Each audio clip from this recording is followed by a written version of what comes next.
On January 20th, 2009, Barack Hussein Obama entered the White House as the 44th President of the United States. By June 2009, over 400,000 citizens had signed petitions challenging Obama's eligibility for the highest office in the land. This is a story seeking an answer to a simple question. Why won't Barack Obama release his long-form birth certificate?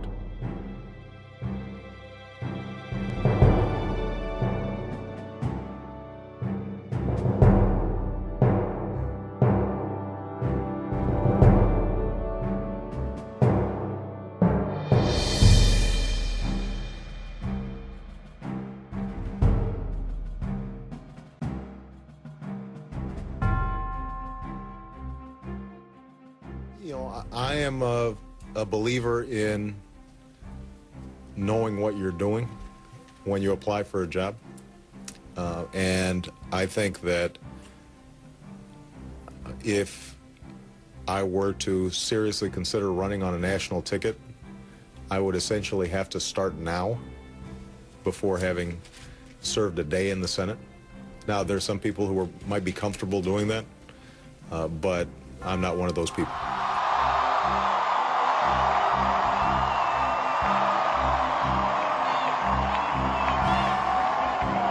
If there is anyone out there who still doubts that America is a place where all things are possible, tonight is your answer. I will, to the best of my ability, and will, to the best of my ability, preserve, protect, and defend the Constitution of the United States. preserve, protect, and defend the Constitution of the United States. So help you God. So help me God. Congratulations, Mr. President. Well, I remember getting a lot of calls and a lot of emails, and like most people, I wrote them off. I mean, how in the world do you get to this level and not have the verification of the fact that you're eligible to run? I mean, it's absurd. I wrote them off, quite frankly. Can you bring us up to speed on the various efforts in various venues to determine whether or not President Obama is legally and constitutionally eligible to hold that office? This is the first time, in my lifetime at least, where such a clear, plain constitutional question is being put. And anybody who suggests that it ought to be answered is being pilloried as some kind of a nut job. You know, a janitor in the White House needs to provide all of his documents. To clean toilets in the White House, you need to provide all of your proper documents, your birth certificate. And this guy wants to be the president of the country and commander-in-chief in charge of all our nuclear weapons, and he arrogantly says, I'm not going to provide any documents. This is a total travesty of justice, and this has to end today, tomorrow. We can't wait any longer. Obama's birthplace is contested even by his closest relatives, his grandmother and one of his sisters. Was he born in Hawaii or Kenya? The issue affects Americans because it's a constitutional issue. The people who care about the Constitution, myself included, don't want to say, let's just open the door to anything popularly today that people say, oh, that's a good idea. Why don't we just do it even if it's not in the Constitution? Because that path is, why don't we just rip up the Constitution? No person except a natural-born citizen or a citizen of the United States at the time of the adoption of this Constitution shall be eligible to the office of President. Neither shall any person be eligible to that office who shall not have attained to the age of 35 years and been 14 years a resident within the United States. And there was a break in tradition from Europeans and a desire to have the future leaders of the United States of America be born in the United States of America, to not have a heritage from birth to a foreign nation. Now that's a very important statement, and the founders meant it to be important. It was considered. The Constitution sets two requirements for a person to be president. One, they be 35 years of age. Second, they be a naturally born citizen. But the Constitution fails to specify any institution of government that is charged with checking that eligibility requirement and certifying a president to be a legitimate candidate for president. Even the Electoral College is not required by the Constitution to validate eligibility. When I joined the Foreign Service, they required that you get what is called a copy of the vault copy of your birth certificate, the one that is on file with the registrar, originally prepared. In Kenya, as you know, I came back with affidavits from Obama's grandmother that Obama was born, she was present, she claims, at the birth of Obama in Mombasa. We have clear testimony that suggests something. We need to investigate it. That's what I was convinced of. That's all I've been convinced of. Well, I remember a conversation with Phil Berg. You were there when he was at the same meeting in Washington, and they actually sent a FedEx to Howard Dean and said, look, before you nominate this guy, you might just want to make sure he meets those qualifications of the Constitution. If I had been the chairman of the Democratic Committee, I'd pull the candidate in and say, is there something we need to know? Is there something we need to talk about? Fine, no? Then show me that birth certificate. How about that?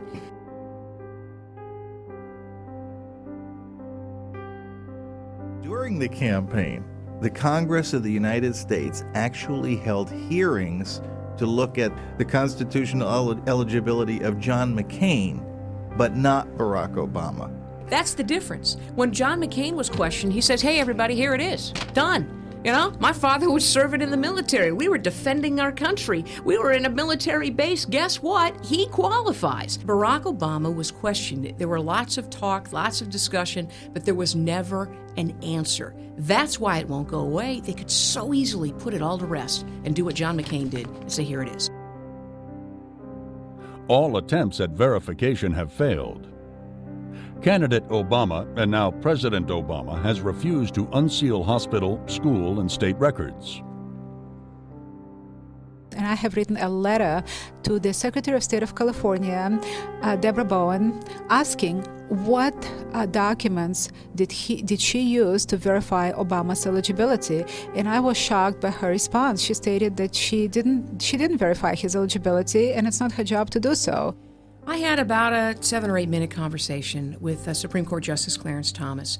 And I'm not going to reveal everything that was said, but I will say that I just asked the question, whose job is it to uphold the Constitution?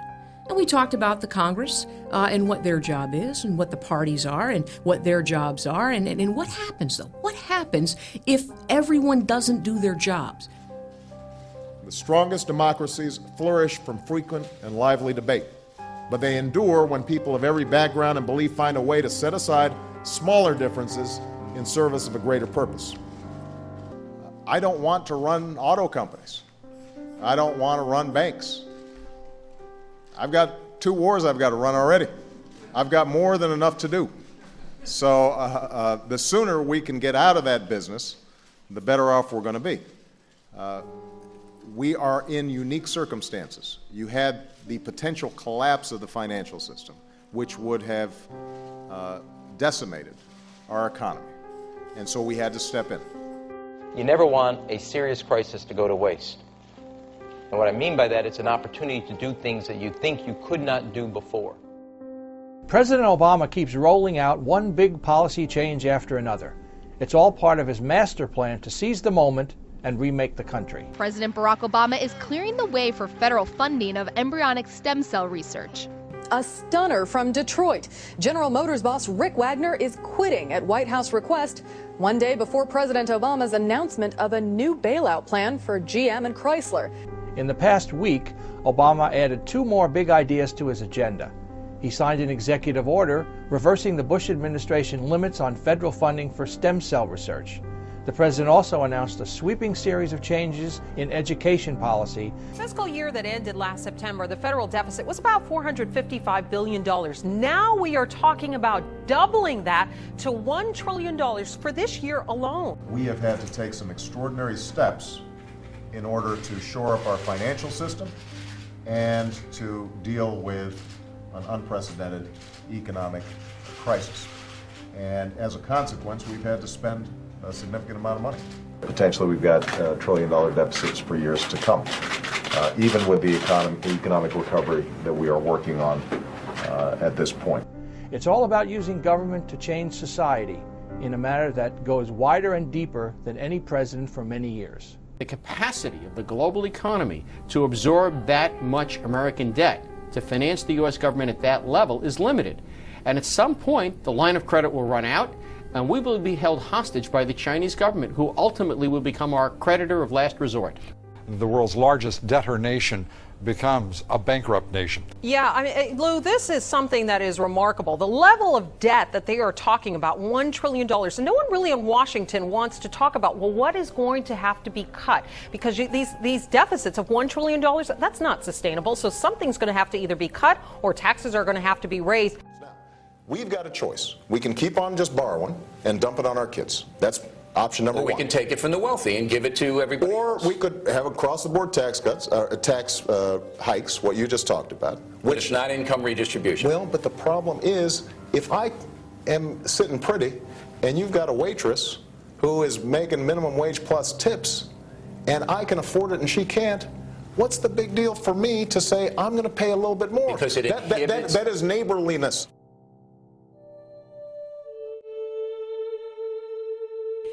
The American public have a right to know, because all these things that are happening matter.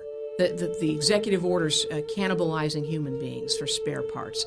The fact that he is turning us into a socialist nation, borrowing us into 3 generations from now. It's the question must be answered. Is this legitimate or is it not? And the fact that it's been hidden so long, the fact that he was not forthcoming as Senator McCain was and said, here's my birth certificate, here it is, take a look. We have to face the probability that the pattern of events we're seeing comes from a purposeful intention to destroy the constitutional sovereignty of the American people. Somebody, somewhere, at some court level, needs to have the courage to do what they're sworn to do, and that is uphold the Constitution. That's all we're asking. Now, all Obama has to do, it's very simple. Just call up Hawaii or write a letter and say you're free to release all the documents you have on my birth. On June 6, 2007, Obama's campaign was issued, upon their request, an official document called a Certification of Live Birth by the Hawaii State Department of Health. This document is known as a short form certificate. On the back of the form appears an official signed stamp by Alvin T. Onaka, the state registrar. Among other items, the document displays the child's name as Barack Hussein Obama II. Date of birth, August 4, 1961. City, town, or location of birth, Honolulu. Mother's maiden name, Stanley Ann Dunham. Mother's race, Caucasian. Father's name, Barack Hussein Obama. Father's race, African. Date filed by registrar, August 8, 1961. Hour of birth, 7:24 p.m. Island of birth, Oahu. Sex, male. The document also has a raised stamp from the registrar's office. The editor of the popular website WorldNet Daily, Joseph Farah, is offering a $10,000 reward now, turning up the heat to anyone who can prove they were actually present at the birth of Barack Obama. So far to date, no hospital in Hawaii has come forward to claim Obama's birth. No doctor or nurse has come forward to say they were present, or witnesses. For many, the questions over Obama's birthplace is not resolved. Certificate of live birth has been created at the time the Obama administration, candidate Obama, advanced that. I took it as a sign of a cover-up, because you wouldn't do that. You wouldn't go get a certificate of live birth unless there were a problem. The reason to get that certificate is you don't have the other evidence. You don't have the birth certificate. It was clear that the Obama camp had spent millions of dollars trying to make sure there was great concern about releasing documents. No one would release documents. I hired a private detective. We went to all of the hospitals in Hawaii that were claimed, that were in existence at the time and claimed that they may have been where Obama was born. We could obtain records from none of them. At the time, in 1961, And Hawaii, as you know, was just 1959 was a state. So Hawaii was allowing people to come in and register births without necessarily having the proof or documentation that subsequently would be required. The short-form document was publicly released on June 2008 by the Obama campaign. A year after, it was issued by the Hawaii State Department of Health. Department Director Dr. Chiyomi Fukino said on Friday, October 31, 2008, that she and the Registrar of Vital Statistics, Alvin Onaka, have personally verified that the Health Department holds Obama's original birth certificate. The governor was very angry because I stated the governor in Hawaii, who's a Republican, would not release the original birth certificate that they say they have on file. And Hawaii, the Department of Health that holds the birth certificate or says they have some records, won't show the public what those records are. The whole question could go away if President Obama would just say, okay, you all want to see the certificate? Here's my birth certificate. The controversy continues because Obama's original actual birth certificate from 1961 has never appeared in public. The short-form certification of live birth, generated in 2007, came from a Hawaii State Health Department database. If the original long-form birth certificate existed, it would identify the name of the doctor who delivered the baby, the hospital where the baby was born, and other vital statistics such as size and weight of the baby, and additional information about the parent's residency status.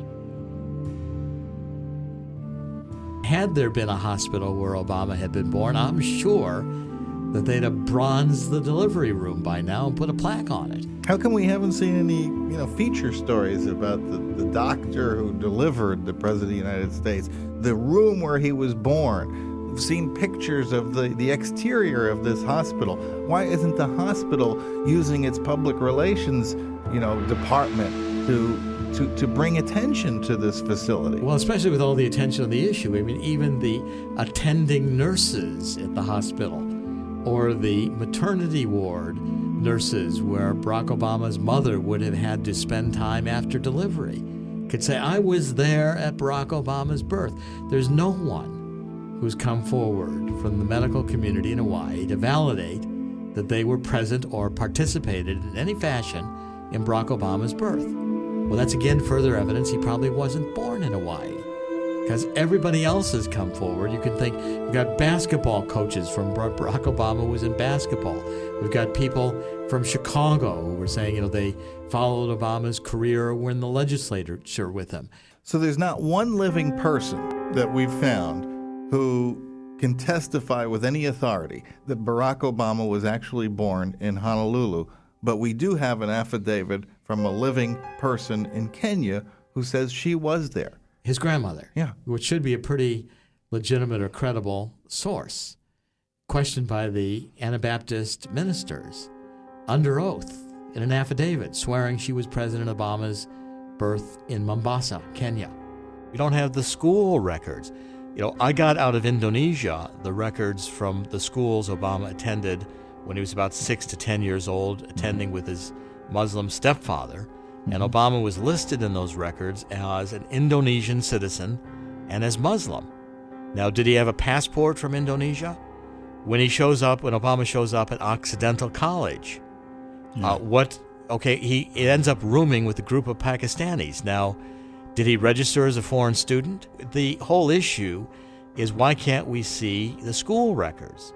What kind of scholarships did Obama get? Did he have a Indonesian passport when he traveled to Pakistan?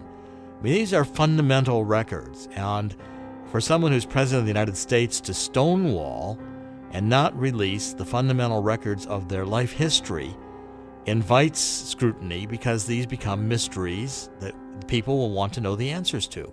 People say, well, his mother was a citizen of America. The case closed. Enough, that alone, sir, shows that he's a U.S. citizen. Not the case, because according to the federal law, this is referring to births abroad, December 24th, 1952, November 13th, 1986, that the federal law at that time is this. If you have two parents who are American citizens, guess what? You're an American citizen, no matter where you're born. Okay, all right, we know that. All right, but if you have only one parent who's an American citizen, get a load of this, that they have to, at the time of your birth, that they have to have at least 10 years of residency in the United States, 5 of which happen to be after the age of 14. Barack Obama's mother, Stanley Dunham, is somebody who was 18 at the age of Barack's birth, not 19. People say, "Oh, you're nitpicking. Oh, that's the law is the law." Why wouldn't Hillary Clinton have found out the truth about his ineligibility and used it against him in the campaign? Hillary was raising these questions. She was asking around the edges about where Obama was born and what his parents were and what the heritage was. She tried it very early. And I think the reaction within the far left of the Democratic Party indicated she wasn't going to get very far with Democratic leftist voters pursuing that line. So she dropped it. There was a notice published in one of the Honolulu Advertiser, this little 2 or 3 line notice of birth, and it listed an address. We went to that address, and the neighbors said they didn't remember any family living there with a African-American baby. You mentioned factcheck.org, and one of the things, I don't know if you have there the latest version of what factcheck.org actually reports, but what's interesting to me is that they confirm the central thesis of what is behind our reporting on this issue. Basically that you've got a certificate of live birth, which we've seen, and they explain what a certificate of live birth is. Mm-hmm. And they also further explain that even with them, factcheck.org has asked from the Obama people and from Hawaii for the copy of the long-form birth certificate, and they've been denied. And that's confirmed by factcheck.org, which is cited by members of Congress as suggesting this matter has been settled. Well, it's interesting that you spilled out, and I was very, very impressed that you went to the trouble to write all of these people in Congress and see what they had to say about it. And what did they all do? They all pointed to, well, it's online. Check out those Obama websites. They're all online. Right. And what's interesting is, and this is from Arlen Specter, and he's just one of many that said, well, the website fact check. That's what has shown this.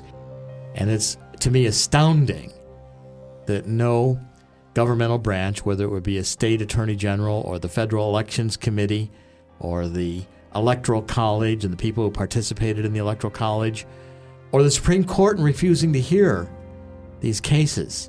It's going to take millions of Americans, which are now getting to demand the birth certificate be shown. Because we just want the truth. And guess what? Those who want to stand for truth, those who stand for the Constitution, it's really not that extreme of a position after all.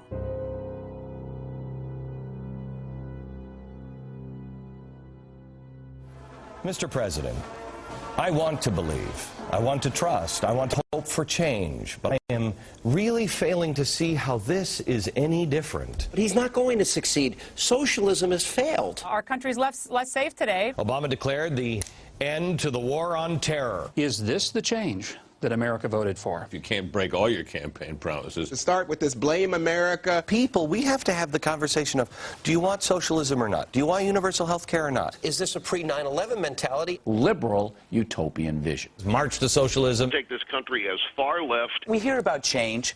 Yeah. There's no change in this group. End of capitalism as we know it, Bill of 2009. Barack Obama was elected mostly by black, racist, and white guilty people. And now it's not parents who are going to take care of kids anymore. It's Uncle Manny. Some are wondering if the honeymoon is already over. We're starting to look at fascism. He went on a jihad against lobbyists. Closer to Jimmy Carter. Closer to communism. The new socialist regime addicting this country to heroin. He's a one-term guy. There is real dishonesty in this man. Closer towards socialism.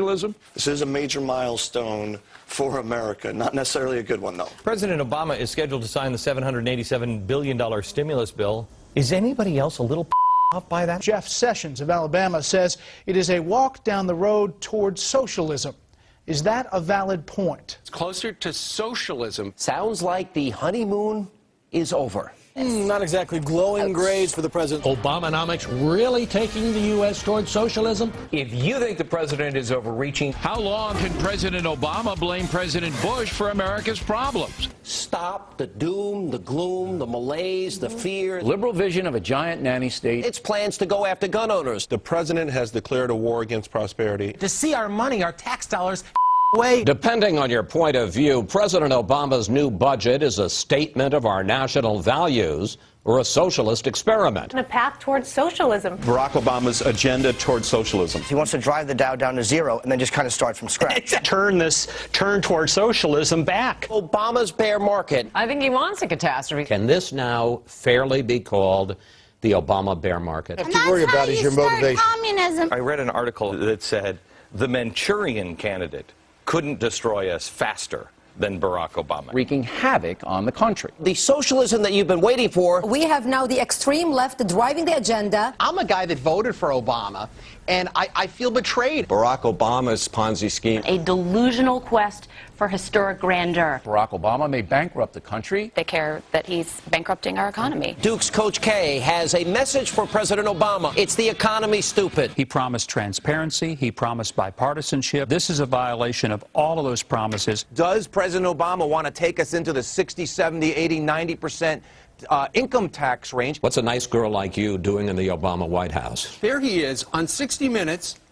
Steve, it was bizarre. Laughing it up. We are heading toward a one world sort of government. I think Obama probably likes that. This is Joseph Stalin without the bloodshed. Literally struggling every time he has the thing on his feet. Our country is in major economic trouble, and the Obama's making it worse. It's an eventual control over all big business. That's the ultimate goal of the administration. Obama has horribly insulted the British. You drive a stake through the heart of the bloodsuckers. You can call it corporatism, you can call it socialism, you can call it fascism. It's a little early to declare a presidency failed, although I would like to do it. Another thing that would have got you beheaded in Henry VIII's realm. Obama attacks America. How crazy Obamanomics is going to get. Some comparing President Obama's plan to the founding fathers of socialism. Has a little bit too much of this Blame America vibe going on. He's on an apologizing for America tour. Bowing to the Saudi king. Obama is apologizing to the Frenchy French for our arrogance. If he listens to his intimate advisors, the pirates will get a bailout package like everybody else. Why is the president now urging additional action on the economy?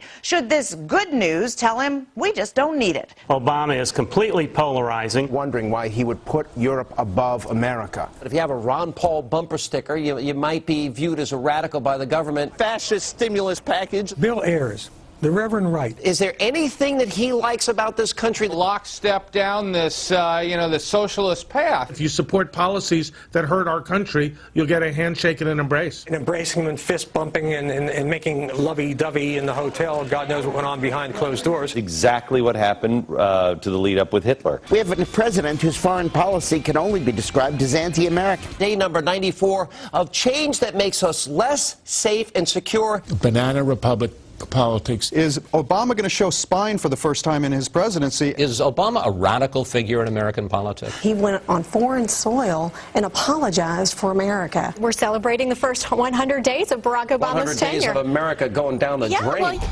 Is President Obama's handling of the troubled economy a signal that we are creeping toward socialism? It was only 100 days. It seems longer, doesn't it? We seem to have made a lot of mistakes until he took office, so we had a lot of When you apply for the bar and so forth in Illinois, you actually have to list all the names that you might have lived under, right? Right.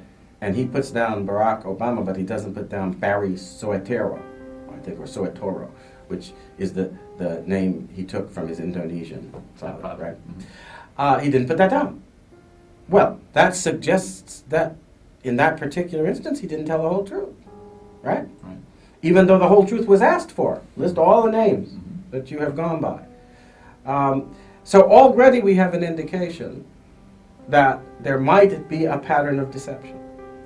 That would raise the possibility that the whole election was conducted on the basis of such deceptions.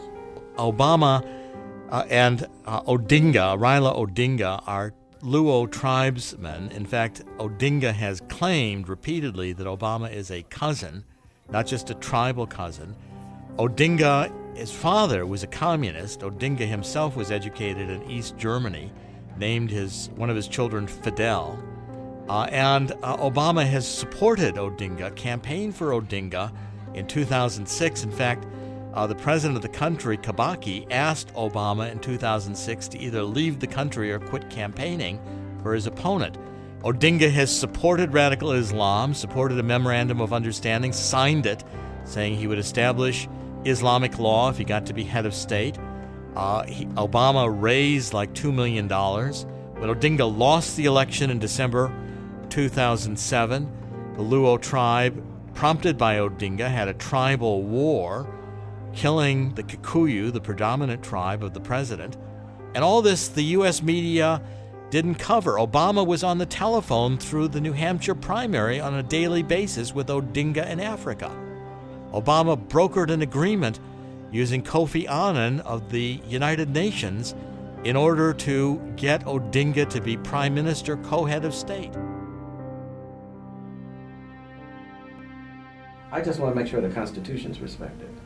And I see so many ways in which these people are ignoring or overturning it, that that's what really bothers me, because that means that the rules we play by, what if they're not applying anymore? What if I'm over here playing the game like we're still living under the Constitution of the United States, and these guys have already thrown it in the trash can? But here's the point. He goes back into Indonesia in 1981. If he went there to renew a passport, he then effectively renounced any citizenship he may have had. That's what allowed him, if that's the case, to travel to Pakistan, which did not allow American citizens to have entry.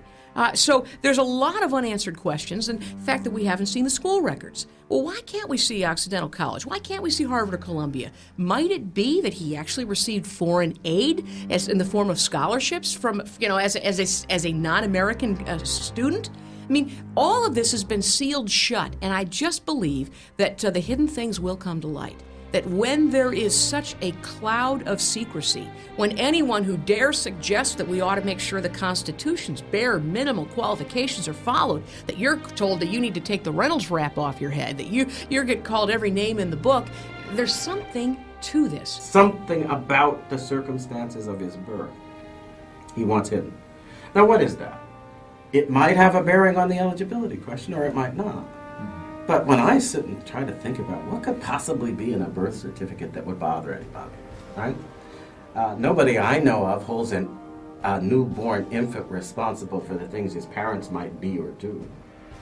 So the only other reason than the eligibility question would be that he, Barack Obama, has been telling lies about who he is and about his real background, has built up a persona for himself based upon those lies and fabrications, and this would all be shown. If somebody actually saw the birth certificate, they'd start to unravel it. Those are two possibilities. We're also in a stage, though, where some people don't want us to see what's going on. They want us to close our eyes to it or be ignorant of it. That Obama represents the imposition of a communist-style government on the United States. And that we ought to call things by their right name. He's somebody who came along with a commitment to Marxist-Leninist-type socialism. And what I mean when I say that is clear. It's even in U.S. law, by the way, the definition of what communism is about. It has a economic dimension, which is socialist. You take over the private sector. Now, people tell me that it doesn't matter because people don't care anymore about communism. And I think to myself, no, people wouldn't have, they reacted like scalded cats, the usual propagandists of the left and others, and tried to portray me as some kind of fringe kook and all this because I call them anti-communist. They reacted this way because they know good and well that many, many, many of the people, even amongst those who went to the polls and voted for this guy, they didn't vote for communism. If he had gotten up at the Democrat National Convention and given a speech in which he advocated the establishment of an American KGB, that is, a domestic security force as large and well-funded as the military. We cannot continue to rely only on our military in order to achieve the national security objectives that we've set. We've got to have a civilian national security force that's just as powerful, just as strong, just as well-funded. If he had gotten up and advocated government control of every aspect of our economic life so that the politicians will hire and fire A stunner from Detroit. General Motors boss Rick Wagner is quitting at White House request. This is not meant as a condemnation of Mr. Wagner, who's devoted his life to this company and has had a distinguished career. Senator Robert Byrd, is a Democratic U.S. senator, he wrote on February 23rd a letter to the president complaining essentially of a power grab. He's complaining that by naming health czars or urban affairs policy experts or energy experts at the White House, that what he was trying to do is grab power from the U.S. Senate. Will control salaries, will dictate the terms of labor and the products. If he had advocated this, that if tax dollars are being put on the line, they are being invested in a real fix that will make Chrysler more competitive. And that is why, as part of this agreement, we will be providing additional capital to GMAC to help unlock our frozen credit markets. And tomorrow, the Small Business Administration will be announcing it is expanding eligibility for some loans to include more suppliers and dealers, including RV dealers. if he had advocated policies that represented the total surrender of our national security, an appeasement of the terrorists in the world, where we declared the war against terror to be over. My administration is now committed to diplomacy that addresses the full range of issues before us and to pursuing constructive ties among the United States, Iran, and the international community. While they continue to make war against us in Iran and Al-Qaeda and Hezbollah and all of these places. چی تغییر کرده؟ دشمنی شما با ملت ایران تغییر کرده، کو علامتش؟ دارایی‌های ملت ایران را آزاد کردید، تحریم‌های ظالمانه رو برداشتید، از لجن پراکنی و اتهام زنی و تبلیغات سوء علیه این ملت بزرگ و مسئولین مردمی اون دست برداشتید. The other aspect is that you blur the distinction between the party and the government. So that essentially the key decisions about the direction of the country are being made by a party elite. When the House last week passed a bill that said they could go back and take 90% of the money from the people at AIG, everybody was happy with that for a second, but wait a second. What if, in fact, then that means Congress can take 90% of your money? And if they can take one group's money, they can take another group's money. And they can do it after the fact. And by the way, those bonuses had been approved by Congress in the stimulus package they voted for. So the hypocrisy and the, I think, danger is very real.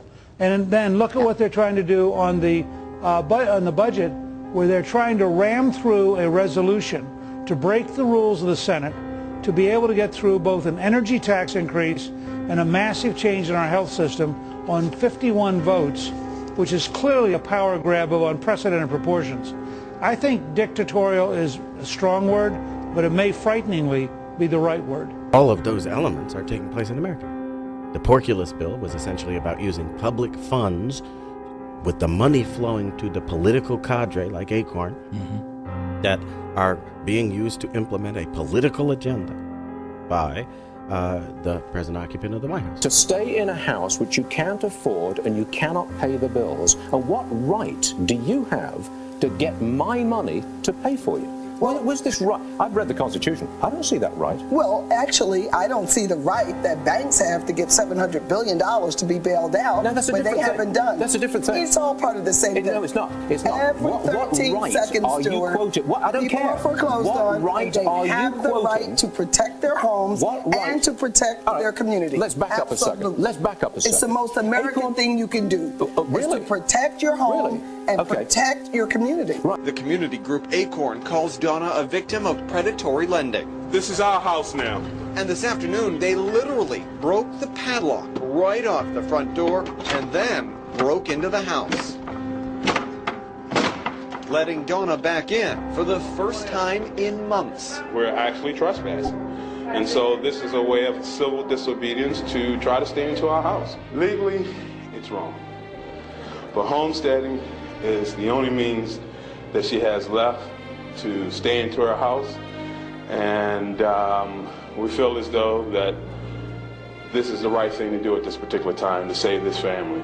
But you then take advantage of the fact that that credit access is going on to impose a dictatorship upon every aspect of business. And this was illustrated in this episode and is now being, as you know, put into law and will affect everything.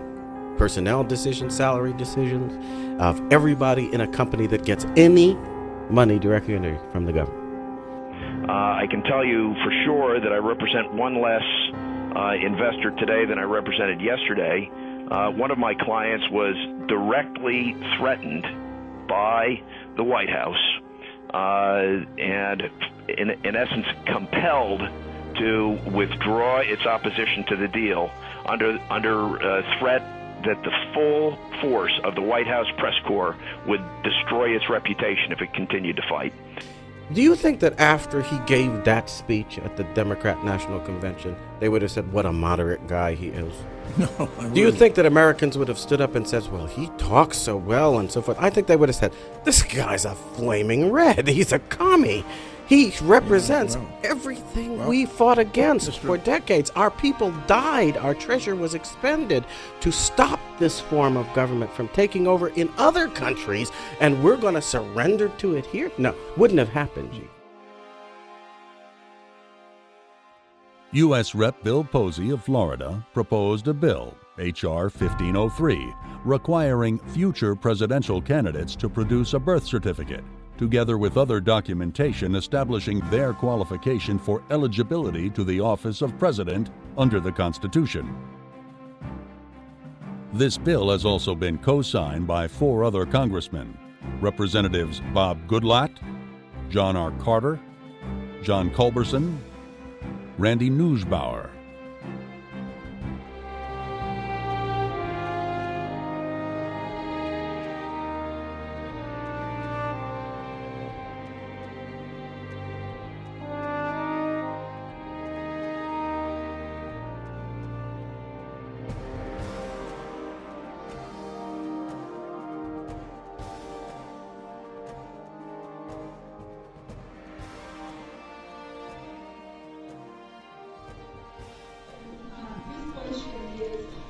I wanted to know if you're aware of the legal activity that is going on in the Supreme Court of the United States.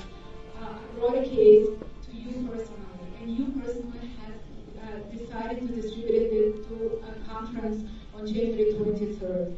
Your clerk, Danny Pickle, of his own, decided to hide the supplemental brief from you and not docket it.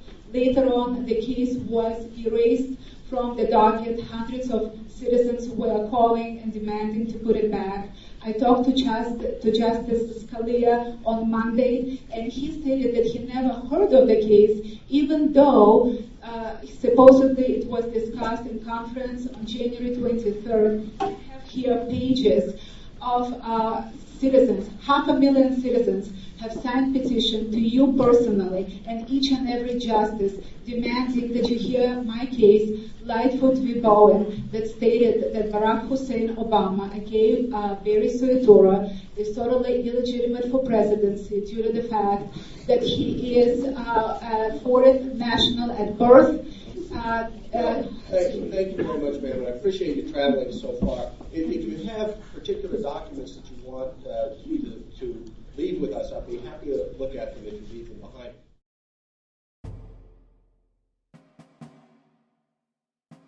Military officers from the U.S. Army, Navy, Air Force, and Marines are working with attorney Orly Taitz to demand documentation that proves Obama's eligibility to be president.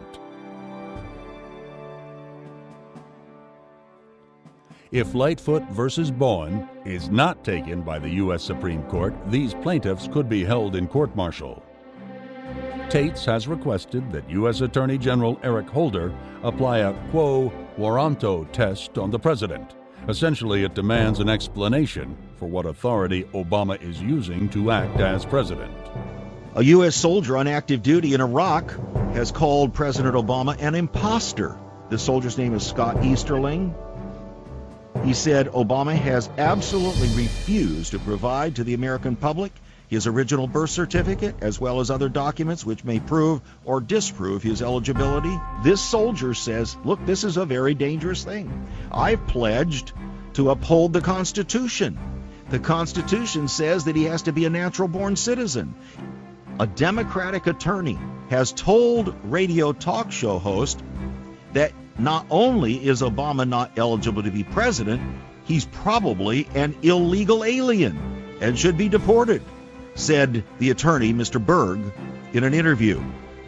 And if it doesn't matter for the President of the United States, then it doesn't matter for the average citizen, I would think. If it matters for us, it should matter for everyone else who is serving, a public servant. That's what they're supposed to do. They serve us at our will. And if we want to make sure those qualifications are met, it just seems to me that that's not an unreasonable request. If you need it for a passport, if you need it to have your kid play Little League, then you ought to need it for the highest office in the land. I remind the Obama administration that as the Richard Nixon administration demonstrated, cover-ups don't last very long. Even Jack Kennedy couldn't long keep his various extramarital affairs secret. They continue to come out because the lies told within the White House have a way of surfacing, and it will happen again with Barack Obama and all this documentary evidence that's now being suppressed. I mean, think about this. You could have a likable guy who is a terrorist from Pakistan. He can say, I was born in Ohio, but nobody can see that birth certificate but me. Mm-hmm. And he can disqualify everybody for his state Senate seat and get in the legislature.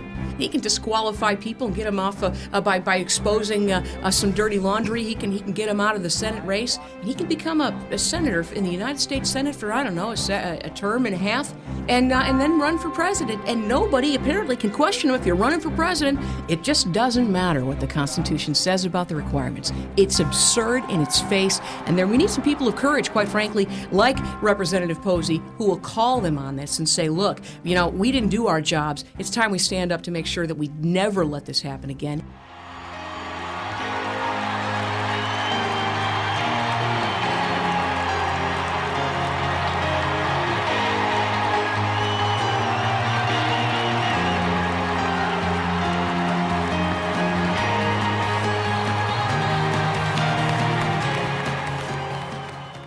I ran for president promising transparency, and I meant what I said. And that's why, whenever possible, my administration will make all information available to the American people so that they can make informed judgments and hold us accountable.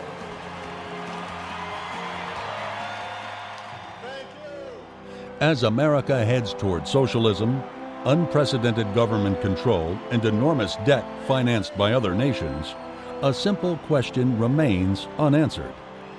Where is the birth certificate? Whenever possible, we will make information available to the American people so they can make informed judgments and hold us accountable. End of quote. You remember that statement? I can confirm that he said that.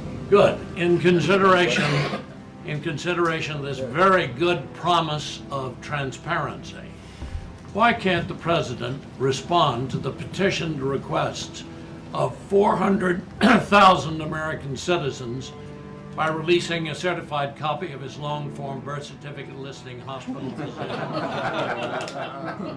400,000. You're looking for the President's birth certificate? Yep. It's on the internet, No, Lester. but the long form listing his hospital and physician.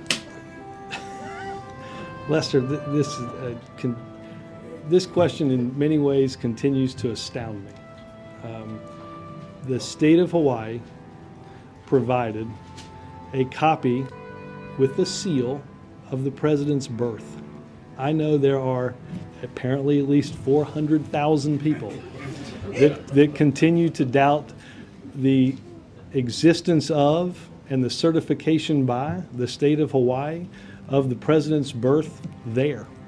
But it's on the internet because we put it on the internet for each of those 400,000 to download.